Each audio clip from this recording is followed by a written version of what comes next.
Very, very exciting times for Kenya, not only with sevens as we've seen them the last two World Rugby events, reaching the finals of them, but also with 15s rugby with Ian Snook coming in. A very interesting interview, and now thanks very much to our colleague, Brian Otwal. All right, let's switch to motorsports. And first of all, this breaking news coming through on NTV. The autocross that's supposed to be held tomorrow. Remember, the previous one, the one that was supposed to be held before this, was postponed due to the weather.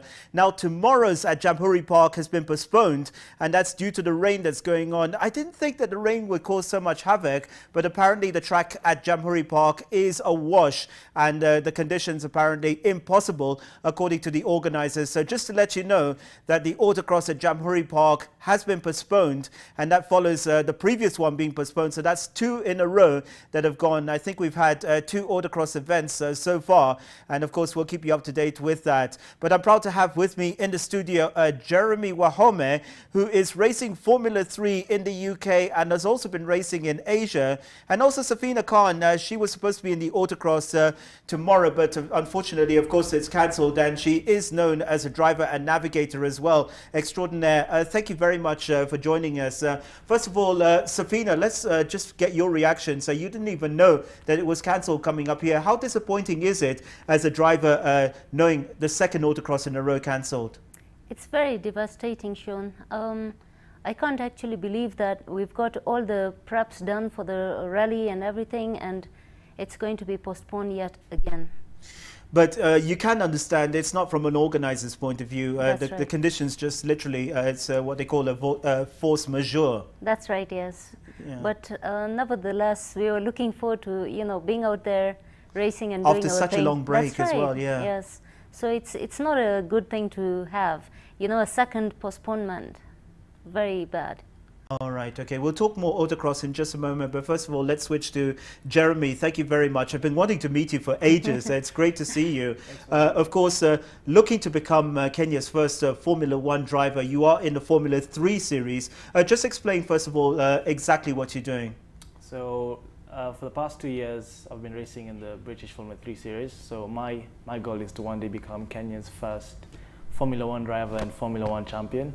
So I started racing when I was 8 years old, and since then I've been progressing up we call it the motorsport ladder, till last year where I raced in the British Formula 3 Championship in the UK. How did you do? I came 12th in the championship, so it was much better it was quite a steep learning curve from my first season in cars in the Formula BMW Asia. So I did my first year in 2016. I think I finished 18th or 19th. I wasn't too worried about that. I was just progressing on learning, and then second year I had more consistent top 10 finishes and 3 top 5 finishes. I was fighting for the podium in some races, so that was a lot better. Now the competition is insane. If I can just ask you, I think you're 17, aren't you? I'm actually 19 now. 19 now, sorry. Okay, so yeah. Maybe you should be flattered. I think looking younger. You're 19 years. We well know the story of Lewis Hamilton, starting from karting and all. What the optimum age for you to progress and all that? Are you on course at the moment? We see, for example, Max Verstappen, he's your age and in Formula 1. Is that because he's a prodigy as such, or do you feel you're on the right track at the moment? I still feel I'm on the right track. Obviously from different drivers like Hamilton, he joined in, I believe, at 22, but these days the age is getting younger and younger, and Max Verstappen, as you said, set the limit. I think he was officially signed or approached at 16, and he started racing at 17. But I'm in no hurry, and I'm pretty sure in my own time I'll get there when I need to get there, but I'd say I'm in the right ballpark at the moment. And you are in the right place as well, because Britain and specifically England really is the cradle of motorsport. We see, just around Silverstone, all the Formula 1 factories set up around there. So in terms of motorsport, you are in the right place. Yeah, they call Europe and specifically the UK the home of motorsport, is where many drivers, Ayrton Senna, current Formula 1 drivers, used to come to race in British Formula 3. So.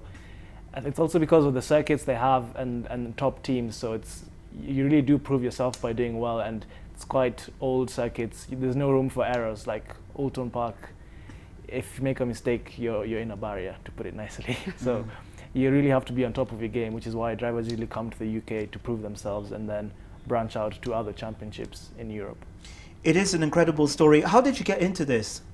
I started actually go-karting for fun, GP karting. I'd go with some friends, and then one day my dad bought me a 60cc go-kart, and I had such a blast driving it. So that went on, and then he knew some people who were racing in it was called KMSF, Kenya Motorsport Federation Championship in Nakuru, in Solai. So I started racing in that when I was 8 officially, and then that progressed. And then when I was in the junior Rotax category, which is a 125cc category, I won my first race one weekend, and I was like, oh wow, this is quite an amazing feeling. And from then on, it kicked off, and that's how my journey continued.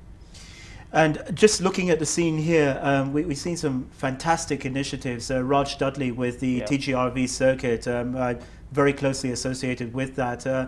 Also GP karting, but also in Nakuru as well, the Rift Valley Motorsports Club, Paul Bailey and company, doing a lot of work there as well. It seems to be healthy. I was at a karting event a few weeks ago, and the investment is incredible what's going on here. Yeah, that's really good to see, because before, the GP karting track wasn't big enough for, let's say, even the 60cc's kind of would struggle. So for the 125s, it would kind of be impossible to race there. That's why we had to go all the way to Solai. But it's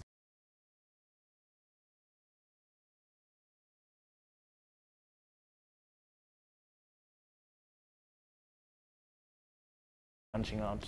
All right, okay. So we'll revert back to you in just a moment. Let's go to Safina. And Safina, of course, you are doing autocross. You were taking a break for a while. Just explain to people that don't know your motorsports background. Okay, well, Sean, I'm actually a WRC, a 4-time ladies coup de dame rally champion. I've won the event with my driver, Michelle Van Tongren. And we have also represented Kenya in Uganda, the Pearl of Africa, and Tanzania, where we actually had the thrill of being podium finishers, and we actually had the national anthem playing for us, and you know, having the flag put on our car. It was a very emotional moment, I must say. And we've been racing a Subaru Impreza, and then from there I took a little break, you know, family matters and stuff. And just recently, my husband decided to make this car just for fun. It's a Toyota Vitz, and he normally makes the high-end cars like the Subarus and the Evolutions.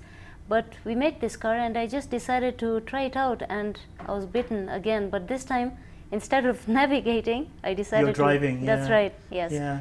So, yeah. What happened to Michelle? I know Michelle very well, but what happened to her in motorsport? She just seemed to take a permanent break.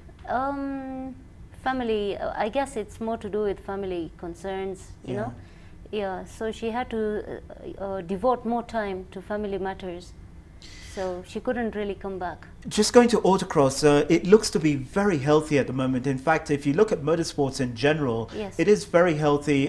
Rallying, of course, having 1 or 2 issues, but that with the WRC project looks to be going from strength to strength. But if you look at autocross, the entries and all, there are new entries coming in all the time. Right.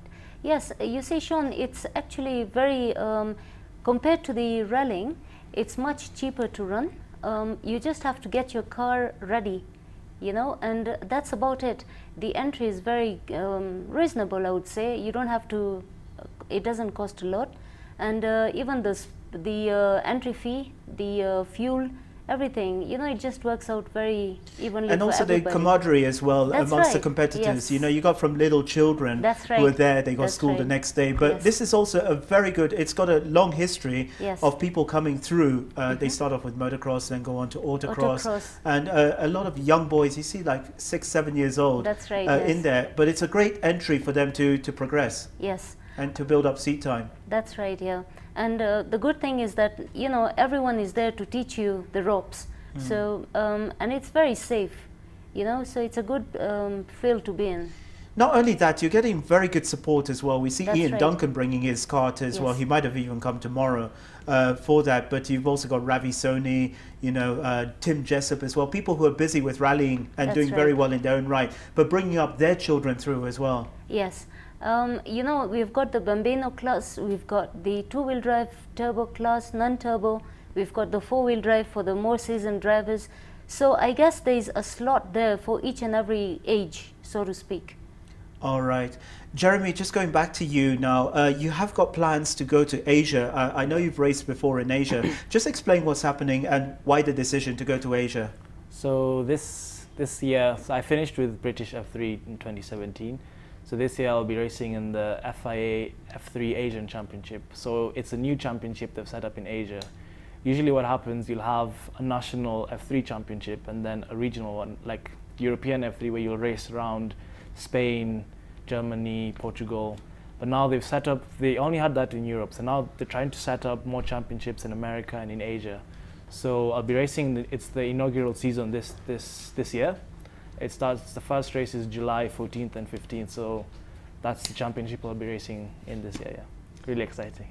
And in terms of sponsors, how are you coping? I know it's family backing you, yeah. But we've seen before, most recently with Tejas Hirani, how difficult it can be if the money dries up. But from your point of view, how's it going in terms of financial backing and all? So yeah, so far it's been my family that has been supporting me, and they've been really supportive from the beginning of my career up till now.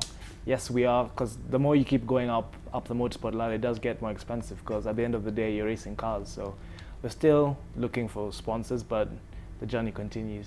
So if people want to sponsor you, how do they get in touch?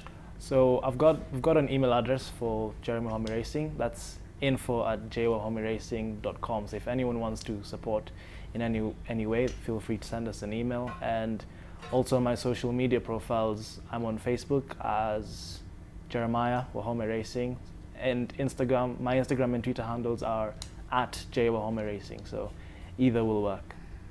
All right, thanks very much. Just once again to let you know that the autocross that was set for tomorrow at Jamhuri Park, the fourth round of the championship has been postponed, and that is due to the weather at the moment. Been very heavy rains, and of course that has been affecting the track. So just to let you know, it has been postponed, the autocross. But our thanks very much, Jeremy Wahome and of course Safina Khan. Thank you so much. We hope to see you again here at NTV. Yeah? Thanks for having us. All right, so plenty more still to come right here on NTV with Top Sport. And we go back to you, Warothe.